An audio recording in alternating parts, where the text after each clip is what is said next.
When I was in Augusta for medical school, I met my husband, TJ. He actually cut my hair. That's how we met the first time. We started dating and then got married about 3 years later. In 2011, we found out we were expecting a baby boy. Everything was going great with the pregnancy. At our 20-week ultrasound on July 5th, 2011, everything changed. And they called in my doctor, and I knew something was wrong. Thomas's heart was underdeveloped. We were given a diagnosis of hypoplastic left heart syndrome. It's a severe and devastating heart defect.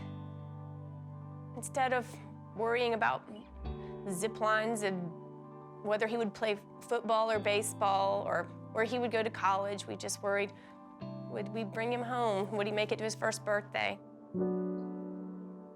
Thomas was born on November 14th, 2011. He was 4 pounds and 13 ounces.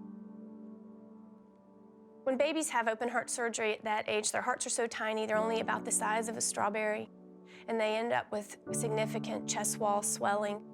So their chests are open after the procedure. The next step after the surgery is to close the chest. They thought Thomas was ready a week after his surgery when he was 2 weeks old. But an hour or two later, he wasn't doing so well. His blood pressure was dropping, and they were actively doing CPR. They were doing everything they could to save my baby, but they couldn't bring him back. I held Thomas for about 5 or 6 hours that night. I was able to give him a bath and put him in clothes for the first time.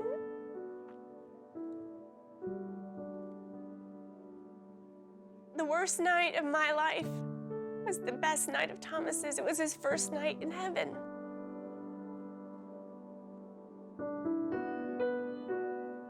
It's hard when bad things happen. It's hard to make sense of them. When my mind was tempted to go to the dark places, I would try to remember verses that I knew and loved and sing songs that I knew and loved. Just try to fill my mind with good things and the truths of God's love for us. They gave us peace. It gave us hope.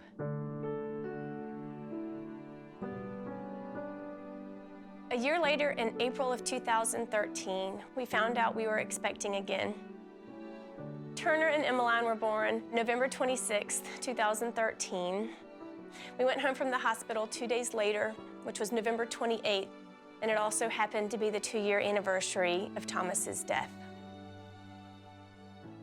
I've always known that God is present in the details, but the fact that we were leaving the hospital with our 2 beautiful babies on the anniversary of Thomas's death was just amazing to me.